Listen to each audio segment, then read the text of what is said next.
Nuwun sewu Kanjeng Bibi. Menawi mboten sisih paningal kula Yayi Werkudara menika gadah hambek gangsal welas inggih mboten saged owah inggih menika setunggal kendel tegesipun tatak tetek bilih menawi sampun nglampahi wajib mboten ajrih sinten-sinten angka kalih bandel yen pinuju mengku wajib mongko manggih bencana mboten watak ngadoh utawi sesambat tiganipun kumandel sadengah tindak kandhakipun kapasrahaken dhateng Gusti Kang Maha Kawasa wondene salajengipun Werkudara menika sipatipun kendel datan sugih wuwus nanging sabarang pakaryan ngrampungi angka salajengipun tetep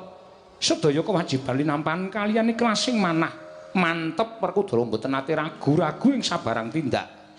madhep paningalipun batos Werkudara tansah ngesti setunggal mboten nate mangro tinggal sregep teguh saguh petel ing sabarang damel